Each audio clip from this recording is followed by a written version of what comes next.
अब बेटा अगला अपना एक्सरसाइज है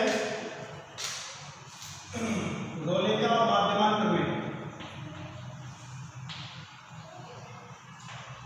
गोले का लाग्रांज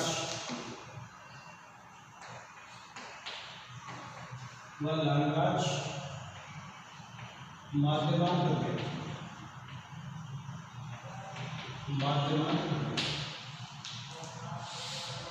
ठीक है साहब। इसमें क्या खास बात है, बस वही सतह और अवकलन जो आप लोगों ने पढ़ लिया है उसी से संबंधित बातें हैं। माध्यमान जो प्रमेय है, माध्यमान जो थ्योरी में अपनी मेन वैल्यू थ्योरी एमवीटी, इसका जो पहला पार्ट है वो सब रोले का माध्यमान प्रमेय आरएमबीटी, रोले का माध्यमान प्रमेय, रोले का मेन वैल्यू थ्योरी। दूसरा है लाग्रांज माध्यमान प्रमेय,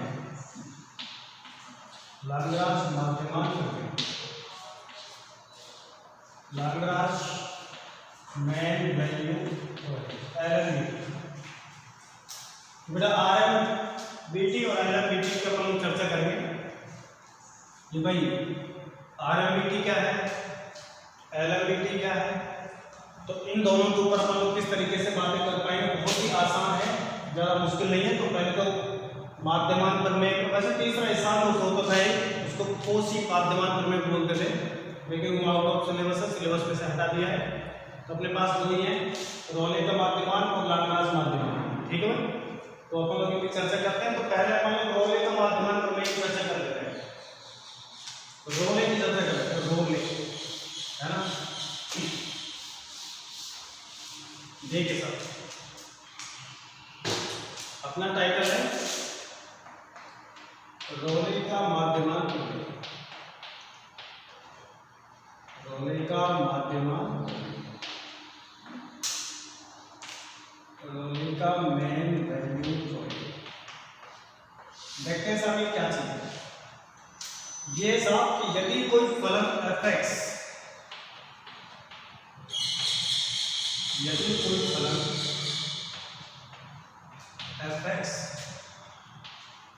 अंतराल a, b में, अंतराल a, b में इस प्रकार परिभाषित हो,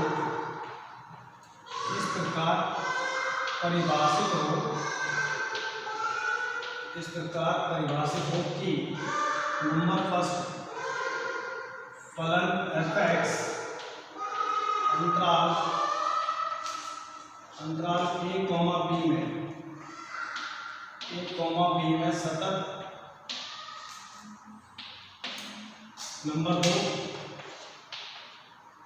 फलन fx अंतराल a, b में अवकलनीय हो। नंबर तीन f a बराबर f b हो। सब उपरोक्त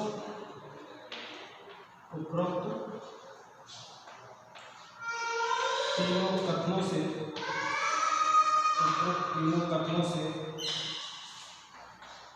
रोले का प्रमेय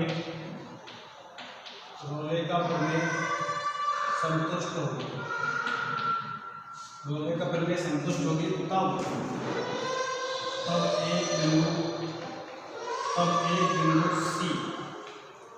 तब एक बिंदु C। हाँ बेटा देखिए, तो उपरोक्त तीनों कथनों से रोले का प्रमेय संतुष्ट होगी। तब एक बिंदु C इस प्रकार होगा, एक बिंदु C अंतराल a, b में इस प्रकार होगा कि एफ डैश सी बराबर 0। अब इस कहानी को मैं आपको ज्योमेट्रिकली समझाता हूँ। तो आपके पास क्या होगा, कोई भी फंक्शन दिया होगा, फंक्शन देने के बाद आपको अंतराल दो देगा। आपको क्या करना है, इस अंतराल में इस फंक्शन को चेक करना है कि ये जो फंक्शन है कंटिन्यू होना चाहिए, और यही जो फंक्शन है इस खुले अंतराल में, वो तो वहां पे हो गया ओपन, ये तो वाला हो गया क्लोज इंटरवल, और ये हो गया ओपन इंटरवल, है ना। इसका ओपन क्लोज का मतलब शायद आप समझते होंगे, ये ए और बी यहाँ शामिल है और यहाँ ए और बी शामिल नहीं है। तो इस वाले ओपन इंटरवल में अवकल भी होना चाहिए, क्लोज इंटरवल में कंटिन्यू होना चाहिए, और एफ ए और एफ बी का मान बराबर होना चाहिए। तो उपरोक्त तीनों कथन अगर संतुष्ट है तो रोले का प्रमेय संतुष्ट होगी। तब एक बिंदु सी इस प्रकार होगा कि अंतराल a, b में इस प्रकार होगा कि f डैश c बराबर 0 आ जाए, है ना। अच्छा, अब इस बात को हम लोग समझते हैं, ज्योमेट्रिकली समझते हैं।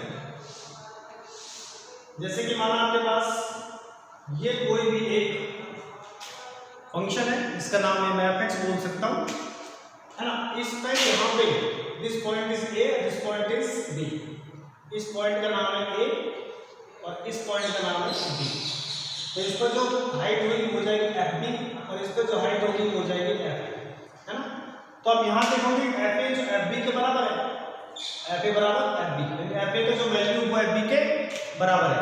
अब यहाँ पे मैं क्या करता हूँ बेटा, यहाँ पे मैं खींचता हूँ टेंजेंट। अब ये जो टेंजेंट होगी ना, ये जो टेंजेंट होगी, यहाँ पर एक बिंदु है c, यहाँ पर एक बिंदु है c, तो यहाँ पर जो f डैश c होगा, f डैश c होगा वो बराबर 0 होगा, क्योंकि ये जो टेंजेंट आपने खींची है, ये जो टेंजेंट है ये बेटा x अक्ष के पैरेलल है, और अगर x अक्ष के समांतर कोई भी टेंजेंट खींची जाती हो तो वो क्या होती है बेटा, बराबर 0, f डैश c बराबर 0।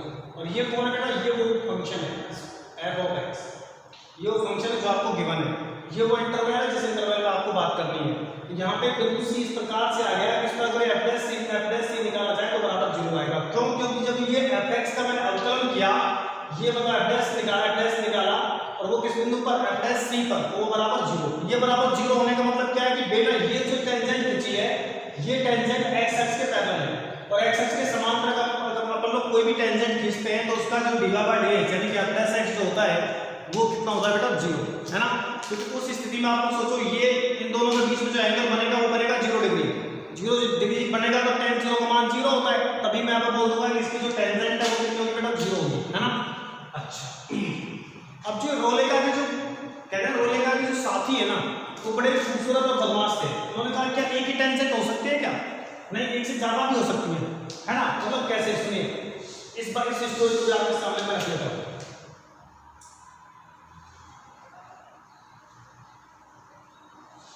इस तरीके से कि साहब ये this point is a and this point is b, this point is b।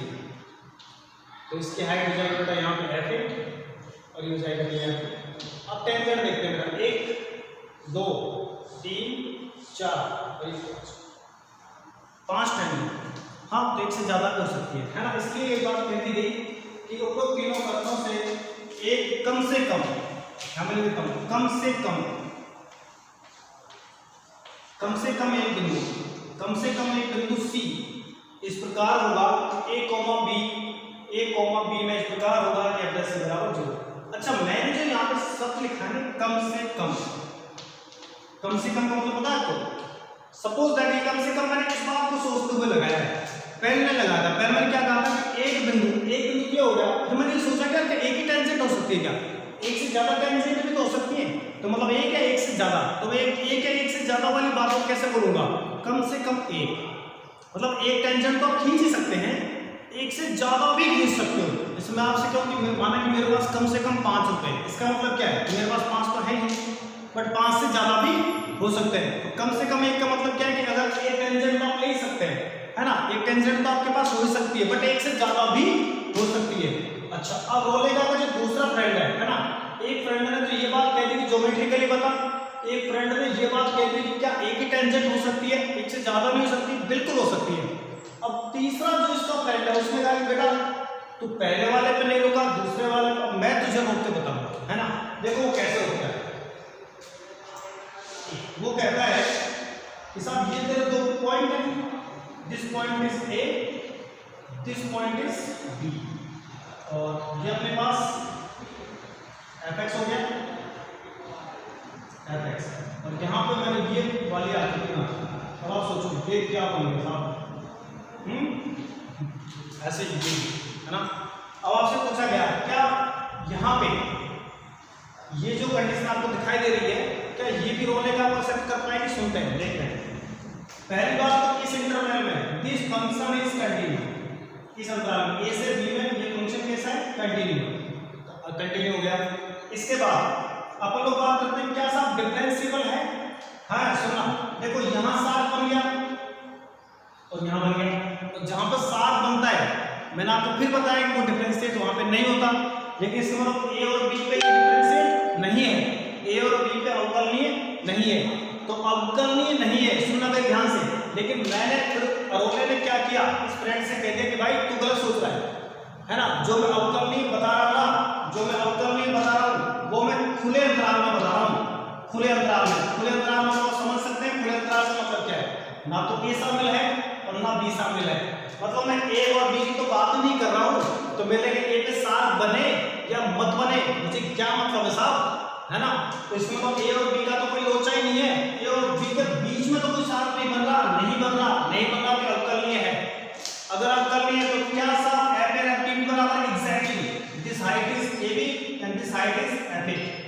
तो ये देखो दिस इज कंटिन्यू, और किस इंटरवल में? ए और बी में, बड़े अंतराल में। कंटिन्यू तो है ही, चाहे साथ लूं या ना लूं कंटिन्यू तो होगा ही। अच्छा, इसके बाद अवकलनीय ए और बी पे साथ बन रहा है, इसका मतलब ए और बी पे अवकलनीय नहीं है। हाँ तो अवकलनीय हम लोग ओपन इंटरवल में तो लेते हैं ना, इसका मतलब कोई दिक्कत नहीं है, ए और बी पे साथ बने तो बने। तीसरी बात एफ ए बिंदु पे एफ ए हाइट, बी बिंदु पे एफ बी हाइट, तो एफ ए और एफ बी की जो हाइट है वो बराबर है ना, तो इसका मतलब ये बात चल पाएगी, है ना। चौथी बात क्या सुनो, अगली स्टोरी क्या थी, अब उसने ये दिमाग लगाया कि साहब ऐसा ना हो के मान लो कि ऐसी कोई कंडीशन आ जाती है, ऐसी कोई कंडीशन आ जाती है, अब क्या करते हैं, this point is A, this point is A and this point is B, तो ए है तो इसकी हाइट बेटा एफ ए होगी और इसकी हाइट हो जाएगी एफ बी, है ना। अच्छा, अब वो सोचता है कि साहब ये कंटिन्यू है, एग्जैक्टली कंटिन्यू है, क्या अवकलनीय है? देखो बेटा यहाँ पर गया 7, अगर मैं इसके ऊपर इस बार ये टेंजेंट अगर खींचता भी हूँ तो ये टेंजेंट टिकेगी नहीं, ऐसे डगमगाती रहेगी, है ना। जब ऐसे डगमगाती रहेगी ये अपनी जो टेंजेंट है ये भी नहीं विजिबल नहीं हो पाएगी, ये नहीं चल पाएगी, है ना। तो ऐसे डगमगाती रहेगी ना, तो ये चौंस के ऊपर टिकी हुई है, और यहाँ पे क्या बन रहा है, 7 ए से बी के बीच में 7 बन रहा है, तो ये अवकलनीय नहीं है। अगर अवकलनीय नहीं है तो फिर यहाँ रोले का भी जो चौथी बात है, ये वाली बात अवकलनीय नहीं है, तो ए से बी के बीच में गाड़ी फंस गई, ए से बी के बीच में क्या हो गया, कोई ऐसा एक बिंदु आ गया जिस बिंदु पर सपोज दैट बिंदु का नाम कुछ भी में सी दे दिया मानो, है ना। ऐसे बिंदु सी आ गया जिस सी पर ये सात वाली कंडीशन बन गई, है ना।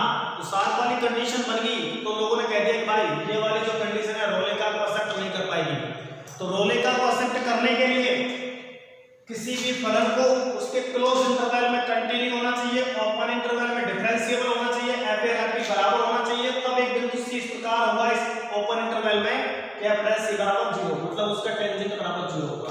तो जो इस कंडीशन को एक्सेप्ट करता है, देखो this is continue, F A बराबर एफ बी, और ये अपनी किसकी टेंजेंट, ये टेंजेंट एक्स एक्सिस के पैरेलल है, इसका मतलब लोगों ने कह दिया कि बिल्कुल एफ डैश सी बराबर 0 होगा, है ना। अच्छा, यहाँ पे जो कितनी सारी टेंजेंट बची है, ये सभी टेंजेंट एक्स एक्सिस के समांतर है, तो सब में एफ डैश सी बराबर 0 होगा। दिस इज कंटिन्यू, है ना, और एफ ए बराबर F B, F A F B के बराबर है ना। अच्छा, यहाँ पे आ जाओ, यहाँ पे दिस इज कंटिन्यू, है ना, मतलब ए से बी में कंटिन्यू है, और ओपन इंटरवल ए से बी में मतलब ना ए शामिल ना बी शामिल, ए पे 7 बना बी पे 7 बना, तो ए और बी को हटा दो, उसके बीच में तो कोई साथ नहीं है, नहीं है, नहीं है, तो ये साथ एफ ए बी के बराबर भी है, तो ये रोलेका को सेटिस्फाई करेगा। इसकी अब बात करें तो ए से बी के बीच में कोई पॉइंट आ गया, उस पॉइंट बन गया 7, तो वहां में टेंजेंट खींचता हो तो वो टेंजेंट ऐसे घबराएगी, ऐसे, है ना, ऊपर नीचे होगी, तो ये वाली चीज रोलेका को एक्सेप्ट नहीं कर पाई। अच्छा, मतलब इससे रोलेका संतुष्ट नहीं हुआ। अच्छा, तो इसके बाद हम लोग कुछ क्वेश्चंस ले लेते हैं, ठीक साहब। देखते हैं, एक सवाल ले लेते हैं इसके रोले का के, फिर अपनी गाड़ी को आगे बढ़ाते हैं। हाँ, एक बात और आ गई थी, है ना, एक बात और क्या आई, है ना, जिसका पांचों फ्रेंड था, पांचों फ्रेंड ने इससे क्या जवाब कर दिया, पांचों फ्रेंड ने इससे ये जवाब कर दिया कि भाई अगर मान ले रोले ऐसा हो तो तेरा क्या विचार है ना, this point is A and this point is B, अगर ये ए है तो इस पर एफ ए बनेगा और ये बी है तो यहाँ पर एफ बी बनेगा, है ना, तो ये वाली टेंजेंट होगी, है ना। तो लोगों ने कह दिया कि सब बिल्कुल यहाँ पर कोई बिंदु है सी, मैंने मान लिया हाँ है, तो अगर है तो सब ये जो टेंजेंट है तो एक्स एक्स के समांतर है, एग्जैक्टली एक्स एक्स के समांतर है, तो यहाँ पर जो एफ सी होगा वो बराबर 0 होगा, बिल्कुल सही है। दिस पॉइंट इज सी, तो इस फंक्शन का अवकलन f डैश x बिंदु c पर f डैश c, ये जो टेंजेंट है x अक्ष के समांतर है इसलिए f डैश c बराबर 0। अच्छा, इसके बाद कंटिन्यू भी है, अवकलनीय भी हो गया, क्या f a f b के बराबर है? नहीं, यहाँ पर f a की हाइट देखो और f b की हाइट देखो, दोनों की हाइट अलग अलग है। अगर दोनों की हाइट अलग अलग है तो यहाँ पर f a is not equal to f b, तो रोले ने क्या किया भाई, मैं तो नहीं चल पाऊंगा, है ना, उसने तो अपने हाथ पांव फैला दिए, तो मैं तो नहीं चल पाऊंगा, तब जाके यहाँ पे लांगरा जाएगा, जब ये दोनों हाइट बराबर नहीं होगी तब यहाँ से आगे लांगरा चलेगा, है ना। खैर अभी हम लोग लांगरा की बातें नहीं करने वाले, बट मैं आपको इतना बता दूं, मैंने खाली बात इसलिए रख ली है कि जिस दिन एफ ए एफ बी बराबर होता है उस दिन तो रोले ही काम कर लेगा, जिस दिन एफ ए एफ बी के बराबर नहीं हुआ उस दिन लांगरा आता है, ठीक है। हाँ, लांगरा की बात हम बाद में करेंगे, है ना, अभी हम इस पर कोई विचार विमर्श नहीं करने वाले। फिलहाल रोले का के आधार पर हम क्या सवाल ले लेते हैं।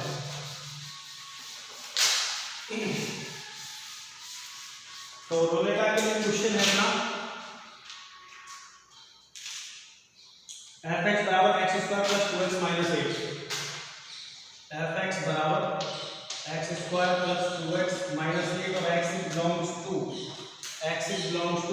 -4 से 2, -4 से 2, ये क्वेश्चन है। और क्या है कि रोले का तत्वों का आप इसमें रोले का प्रमेय को सत्यापित कीजिए। तो सबसे पहली बात कि ये जो फंक्शन है कैसा फलन है, बहुपदीय फलन। अगर बहुपदीय फलन है तो सिंपल सी बात है कि कंटिन्यू तो होगा ही, है ना, क्योंकि ये कभी इनफाइनाइट देने वाला नहीं है, तो इसका मतलब मैं कह सकता हूँ यहाँ पर अगर सतत, पहली बात किसके लिए, सतत के लिए दिया गया फलन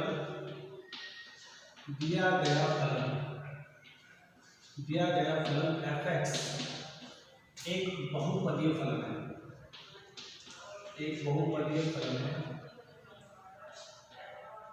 तो हम जानते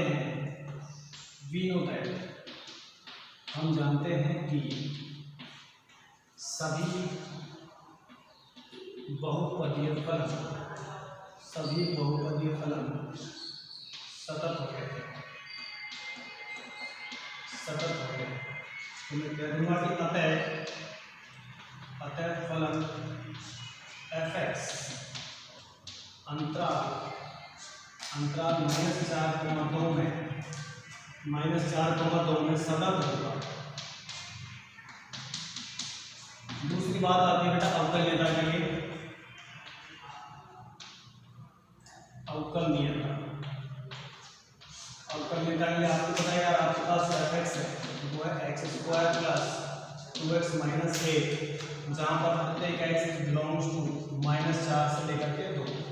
यहाँ पर हम निकालेंगे इसका f डैश x निकालेंगे तो 2x प्लस 2, ये आपके पास f डैश x आ जाएगा। जब x बिलोंग्स टू, अब ये मैंने अवकलन कर दिया, तो अवकलन में कहाँ होना चाहिए, ओपन में क्लोज में, ओपन में, -4,2। अब आपको इतना दिमाग लगाओ कि -4,2 के बीच में से मैं कोई भी बिंदु ले लूँ, है ना, कोई भी मतलब क्या लूँ, जैसे मैं -3 ले लूँ, -2 ले लूँ, -1 ले लूँ, 0 ले लूँ, 1 ले लूँ, कुछ भी ले लूँ। अगर मैं इन मानों को यहाँ पे लिखता हूँ x की जगह पे, तो ये कभी मुझे इनफाइनाइट वैल्यू नहीं देगा। अगर ये कभी मुझे इनफाइनाइट वैल्यू नहीं देगा तो इसका मतलब क्लियर है कि f डैश x विद्यमान है, मतलब ये अवकलनीय है। पता है कुछ बच्चे तो कैसे दिमाग लगाते हैं, वो लोग समझ पर दिमाग लगाते ही नहीं, है ना, वो लोग अवकलन पर दिमाग लगाते हैं। अगर कोई चीज़ अवकलनीय हो गई तो वो सतत तो होगी ही, सतत तो होगी ही होगी। तो वो लोग जो अच्छे बच्चे होते हैं वो ज़्यादातर ये सोचते हैं कि सब अवकलनीय चेक कर लो, अगर अवकलनीय हो गया तो सतत तो होगा ही होगा, है ना। तो पहले अवकलन पे दिमाग लगा लेते हैं, इसका अवकलन कितना आएगा, कुछ भी आए तो क्या वो इसके बीच में जो बिंदु में रख लूँ, क्या ऊपर इनफाइनाइट तो नहीं होगा, नहीं होगा। अगर इनफाइनाइट नहीं हुआ इसमें तो अवकलनीय हो गया। और जो चीज़ अवकलनीय होती है वो 100% सतत जरूर होती है, इसलिए लोग इस बात को आराम से सहमत भी रख दिया, है ना। तो f(x) अपने ये आ गया, तो मैं कह सकता हूँ कि अतः जो आपका f(x) आया है अंतराल -4,2 में परिभाषित है, -4,2 में परिभाषित है। तब मैं ये कह सकता हूँ तब फलन f(x) अंतराल -4,2 में अवकलनीय। चलो भाई अवकलनीय तो हो गया, अवकलनीय की बात तो खत्म। तो सतत हो गया, अवकलनीय हो गया। तीसरे नंबर की बात fa fb क्यों निकालें, f(a) का काम -4 कर रहा है और b का काम 2 कर रहा है।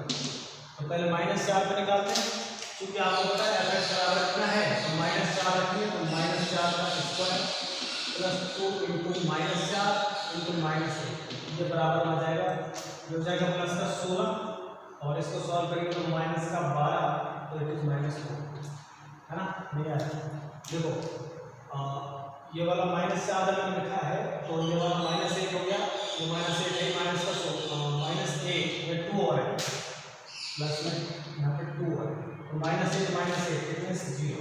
इसके बाद मैं रखता हूँ 2, जब 2 रखता हूँ यहाँ पे देखिए 2 का स्क्वायर प्लस 2 इंटू 2 -1 ये बराबर है 0। इसका मतलब मैंने कह दिया f - 4 is equal to f। अतः कह सकते हैं हम लोग अतः रोले का माध्यमांक प्रमेय के तीनों कथन संतुष्ट है। जब तीनों कथन संतुष्ट हैं तब एक बिंदु C अंतराल ओपन इंटरवल -4,2 में इस प्रकार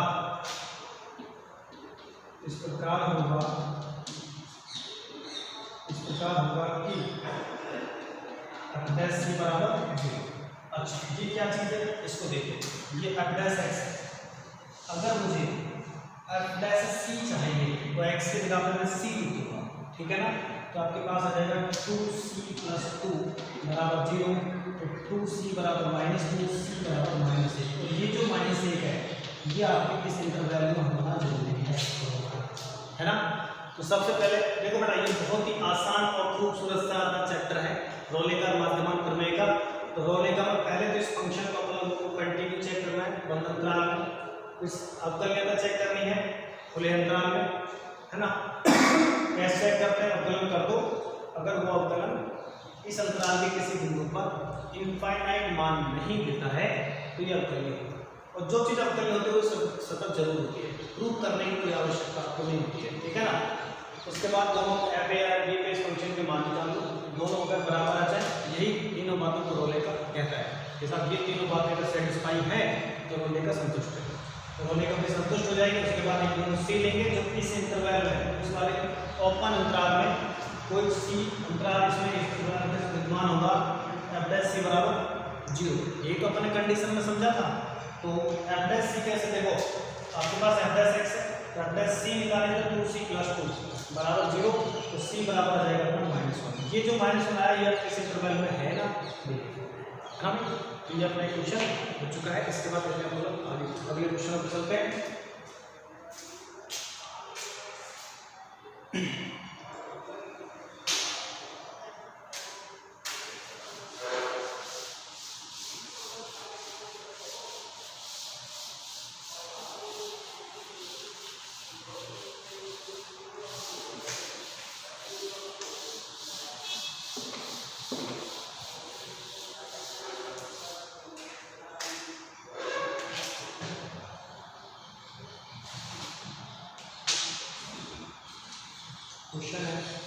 दूसरे का पहला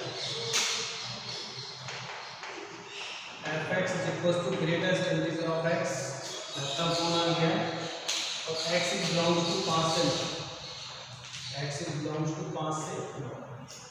दूसरा सवाल है इसमें, दूसरा सवाल है f x is equal to greatest integer of x, greatest integer of x और एक्स इज बिलोंग्स टू -2 से +2, -2 से +2। इसके बाद अगला इसका तीसरा एफ ऑफ एक्स बराबर एक्स स्क्वायर -1 1 से 2, एक्स स्क्वायर -1 और एक्स इज बिलोंग्स टू 1 से लेकर के,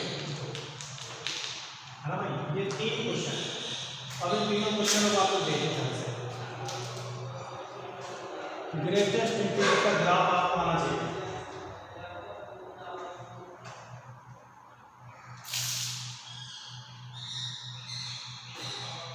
ग्रेटेस्ट इंटीजर का जो ग्राफ है वो आपको मालूम होना चाहिए। ग्रेटेस्ट इंटीजर का ग्राफ होता है,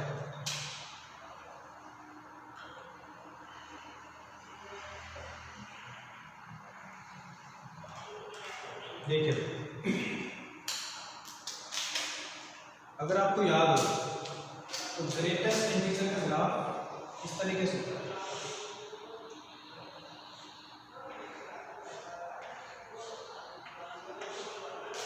तो आप खुद ही सोचिए कि ये ग्राफ क्या कंटिन्यू है? नहीं है ना। अगर ये कंटिन्यू नहीं है तो जो फंक्शन कंटिन्यू नहीं होता है तो वो फंक्शन फिर अवकलनीय भी नहीं होता है। इसलिए कंटिन्यू तो होना चाहिए। अगर अवकलनीय करना है तो उसके लिए कंटिन्यू तो होना जरूरी है ना। तो इसमें ये तो कंटिन्यू नहीं है, ये भी कंटिन्यू नहीं है, उसकी बात कर लेते हैं ना। लेकिन लिखना क्या है उसकी मैं बात कर लेता हूँ।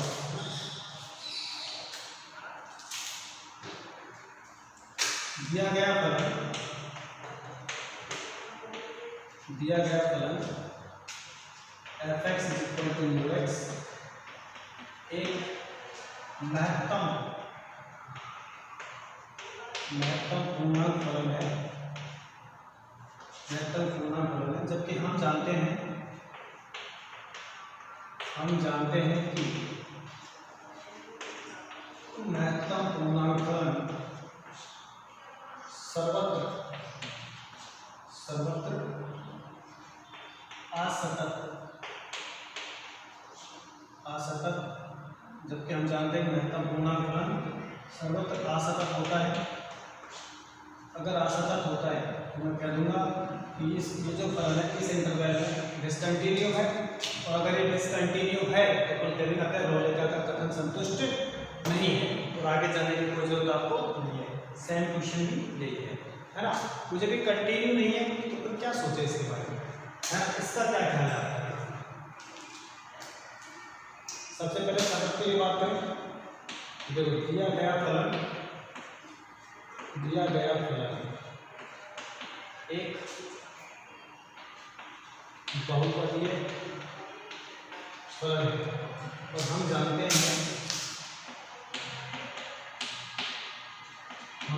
हैं कि बहुपदीय फलन सर्वत्र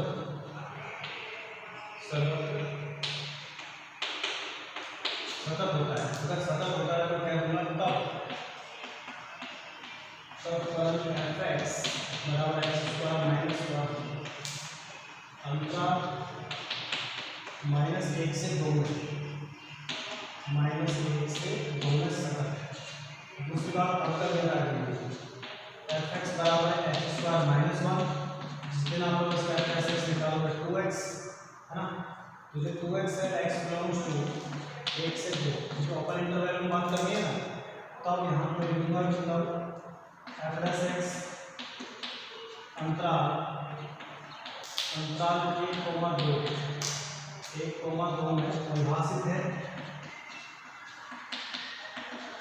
अतः हम कह सकते हैं कि अतः फलन एफ एक्स का अवकलन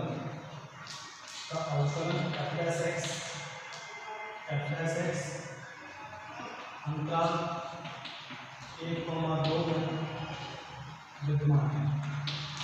ठीक है भाई, अवकलन हो गया। इसके बाद तीसरी बात f(a), आपको पता है f(x) बराबर कितना है, x² माइनस 1 है। f(a) का मान निकालना है f(1) है और एक f(2), तो 1 पे निकाला तो 1 का स्क्वायर माइनस 1 प्लस 0, ये 2 का स्क्वायर माइनस 1 इक्वल टू 3। इसका मतलब f1 is not equal to f2। देखो ये कथन इसका बन चुका था, ये कथन बन गया था, लेकिन जांच क्या है ना, f a भी बराबर नहीं है। यहीं से कहते हैं रोले का कथन, रोले का भी कथन असंतुष्ट है, इसलिए इस फंक्शन में रोले का प्रमेय विद्यमान नहीं होगी। रोले का प्रमेय विद्यमान होने के लिए इन 3 बातों का होना जरूरी है। यहाँ पे 2 बात तो चल हो गई, तीसरी में हम लोग फंस गए, है ना। लेकिन इस क्वेश्चन में क्या किया, पहली बात तो सतत नहीं हो पाया तो अवकलन को कहाँ से होगा, है ना। तो जो चीज़ सतत नहीं है अवकलन तो हो ही नहीं सकती, है ना। तो अगर सतत पे चल के छोड़ देंगे, यहाँ पे रोले का भी कथन असंतुष्ट है, रोले का प्रमेय इसमें विद्यमान नहीं होगी। सेम क्वेश्चन ये भी नहीं सकता, ये भी नहीं सकता, सेम बात इसी के लिए, है ना। इसके बाद बेटा अपन लोग मिलते हैं फिर नेक्स्ट लेक्चर में, ठीक है ना, लांग्रास माध्यमान वाले चैप्टर के साथ LMBT, ठीक है।